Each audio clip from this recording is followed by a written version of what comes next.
I was 25 when I was arrested for stealing a loaf of bread to feed my starving family. For that petty crime, I spent 19 years in prison. When I was released from prison, I was a busy man. I walked for miles, trying to find an inn to rest in. By the time I arrived at the town of Tyne, the sun had already set, and I felt hungry and suffered from fever. When I was seated a coachman for that night at an inn, the owner of the inn didn't seem to like my presence. He sent a boy to a police station to make inquiries about me. When the boy returned, he handed the owner a note. From the note, the owner learned that my name was John and that I was an escapement. As a result, he refused to offer me a room. Soon, everyone in design knew my identity. Consequently, no one wanted to reach out to me, and even a glass of water was too much for me to ask for. Cold and starving, I was left to shoulder in the dark.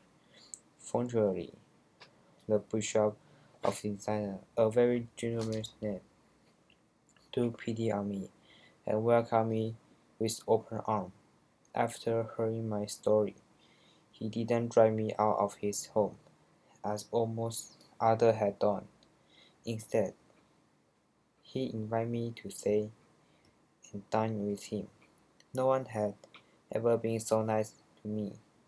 I could have been grateful to the bishop for his great kindness, yet I was deeply disturbed. That night, sure I was lucky enough to sleep in a bed for the first time in 19 years. I couldn't fall asleep. I kept thinking about the servingware and the candlestick on the bishop's dinner table. Then I got up, stole the silverware and slipped away. However, I didn't get far. By the time it was done, the police the police had caught me and taken me back to the bishop. I'm delighted to see you again. The bishop spoke to me before I had a chance to say anything. You forgot to take the candlestick. I was stunned by his word. He had not only forgiven me for my crime, but also wanted me to have his only treasured person.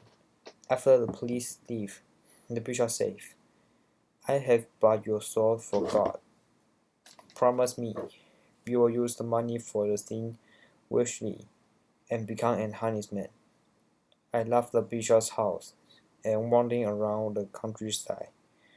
My soul was bare on my deathful days in the prison and on my wasted life.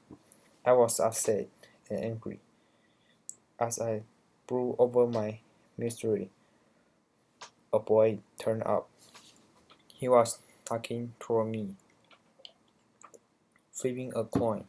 Then the boy accidentally dropped his friend just as he passed by. As soon as I saw the coin, I stepped on it and refused to move.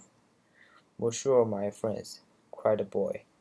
I yelled at him, and he quickly ran away with a look of terror on his face.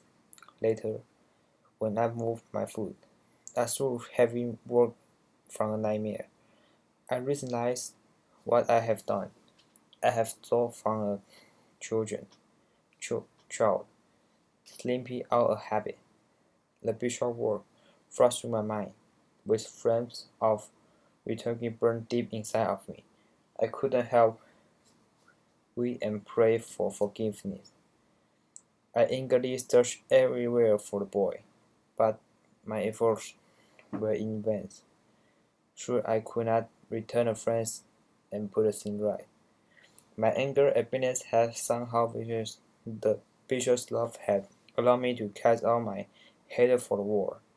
From that moment on, I was truly free. John was a changed man, a man who was ever committing another crime.